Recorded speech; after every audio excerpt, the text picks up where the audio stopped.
Mesdames, Messieurs, chers téléspectateurs d'Africa 24, bienvenue. Merci de nous rejoindre dans cette émission. Une émission qui reçoit aujourd'hui un membre du collectif des avocats pour la défense de l'ancien ministre ivoirien Charles Blé Goudé, dont le procès va s'ouvrir le 28 janvier prochain. Maître Seri Zoko est notre invité. Merci d'avoir accepté notre invitation. C'est moi qui vous remercie de m'avoir invité, M. Babilas. Alors, tout le plaisir est pour nous. Dans quel état d'esprit vous abordez ce procès? Nous l'abordons dans le même état d'esprit que notre client, c'est-à-dire un état d'esprit apaisé et un état d'esprit de personnes qui ont mis tout en œuvre pour que, enfin, la vérité soit sue. Et donc, de personnes, tout comme notre client, persuadés que c'est de cette vérité que va venir la justice et la réconciliation et la paix en Côte d'Ivoire, chose qui préoccupe au plus haut point M. Charles Blé Goudé, au-delà, bien entendu, de son sort particulier, qui lie forcément à celui de la Côte d'Ivoire et du peuple ivoirien. Vous dites aborder ce procès dans un état d'esprit apaisé parce que vous êtes sûr de vos arguments, de l'inculpabilité de votre client, ou bien juste pour ne pas perdre les pédales et ne pas pouvoir avoir une ligne de défense correcte? En tout état de cause, notre client est présumé innocent. Et au-delà de ce principe, pour avoir connu le dossier et pour connaître le ministre Charles Blé Goudé, nous n'aurions pas accepté sa défense si nous avions le plus petit doute sur son innocence. Quand bien même ce n'est pas tout à fait le cas. Hein? Écoutez, vous verrez que d'un côté, depuis des années, on a opposé un certain nombre d'allégations à M. Charles Blé Goudé. Mais vous serez bien en peine d'apporter, en tout cas, le plus petit commencement de preuve quant à ces allégations. Et donc nous sommes très heureux que ce procès s'ouvre enfin. Nous n'étions pas les moins pressés pour qu'il ait lieu. Et nous voulons simplement qu'on s'attache enfin pour une fois aux faits et qu'on quitte le domaine des allégations et le domaine des rumeurs pour parler de ce qu'a fait le ministre Charles Blé Goudé. Qui est-il? Que s'est-il réellement passé en Côte d'Ivoire durant ces dernières années? Mais toute personne qui s'intéresse à ce dossier s'étonne quand même des chefs d'accusation. On parle de viol, de meurtre, de persécution, d'actes inhumains, en un mot, de crimes contre l'humanité. Est-ce que devant un dossier comme ça, on peut se permettre encore de dire non, mon client, il est innocent? Il ne se reproche rien. On peut conférer aux allégations toute la gravité qu'on souhaite, et c'est le rôle du procureur. Et c'est aussi parce que le ministre Charles Blé Goudé a été emmené devant la Cour pénale internationale qui forcément est emmené à connaître de tels faits.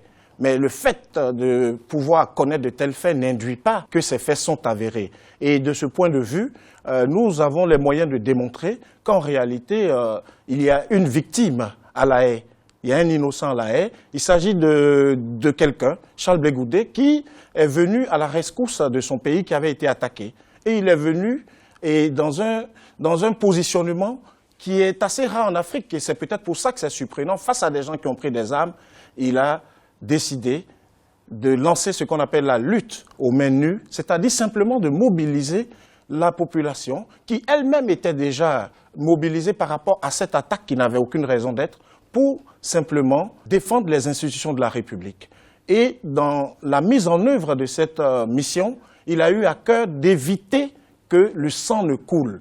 Et il a posé un certain nombre d'actes dans ce sens qui vont démontrer qu'en réalité, Charles Blé Goudé a contribué à ce que la paix règne en Côte d'Ivoire pendant plus d'une dizaine d'années jusqu'à la situation fatidique que nous avons connue. Récemment, vous avez eu une séance de travail avec les autorités de La Haye pour pouvoir organiser ce procès. Est-ce que vous pensez que toutes les conditions aujourd'hui sont réunies pour qu'après le procès, on ne dise pas non, notre client a été condamné avant même le procès et que le procès n'est pas équitable? Est-ce que sur le plan matériel, sur le plan organisationnel, sur le plan des préparations, est-ce que vous pouvez dire aujourd'hui que toutes les conditions sont réunies? À notre niveau, les conditions sont réunies. Au niveau du ministre Charles Blé Goudé sont réunis. L'équipe de défense s'est donné les moyens, malgré la difficulté de sa situation matérielle, s'est donné les moyens d'aller chercher la vérité.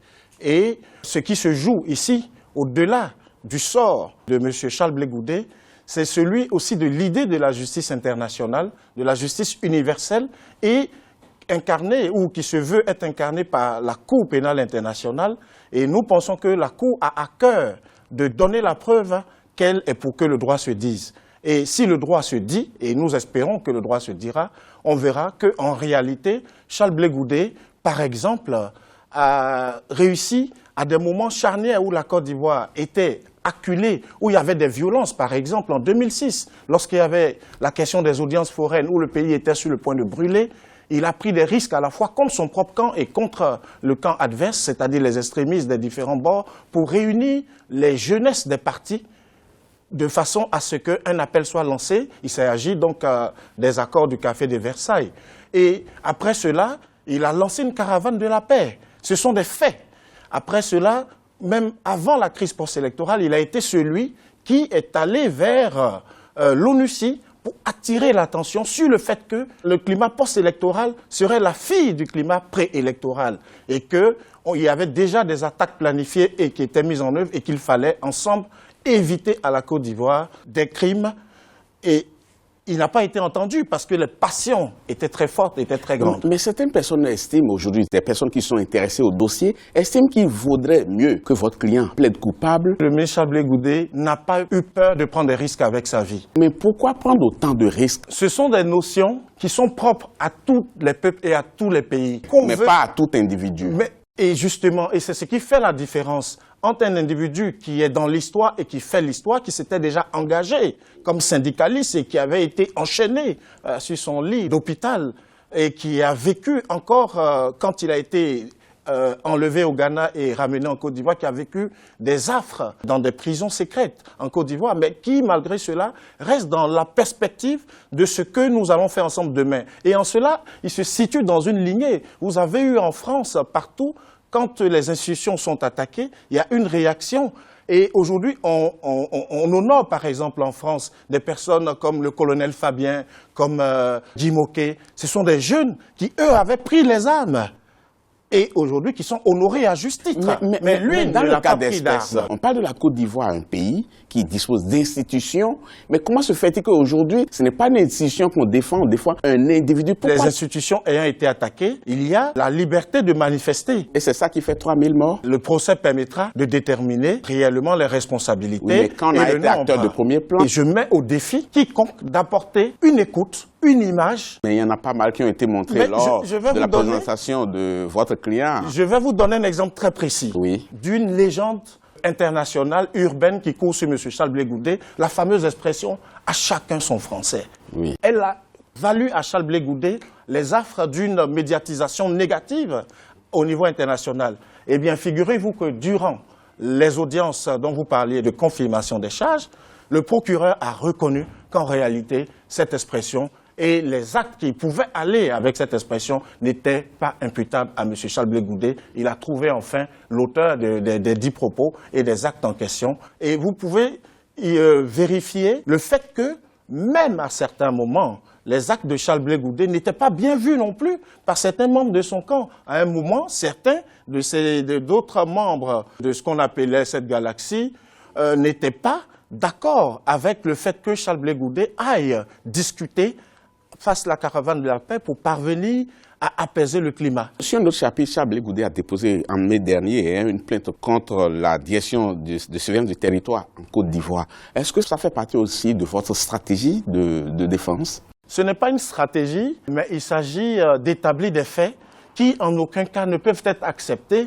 quel que soit le gouvernement, quel que soit le régime. Quel est l'impact sur le procès qui va s'ouvrir le 28? Je ne dirais pas quel peut être l'impact, mais nous estimons qu'il y a des principes qui ont été violés et à partir du moment où la Cour exige dans ces principes qu'on ne peut juger ou transférer auprès d'elle des personnes qui ont subi, n'est-ce pas, des tortures ou dont les droits n'ont pas été respectés, c'est un fait qui a lieu d'être constaté. Et d'ailleurs, vous voyez que l'actualité abonde dans le sens de la nécessité de cette plainte parce que nous devons tourner une page en Côte d'Ivoire, la page de l'illégalité, la page de la violence. Et il n'est pas bon pour un pays que des institutions fonctionnent en dehors de la loi. Certains anciens chefs d'État se sont constitués pour demander quand même la libération de l'ancien président Laurent Gbagbo, qui sera jugé au même titre que Charles Blé Goudé. Est-ce que cela apporte de l'eau à votre moulin? L'histoire est implacable dans son déroulement et dans la manifestation de la vérité. Aujourd'hui, toute une série d'éléments se mettent en place,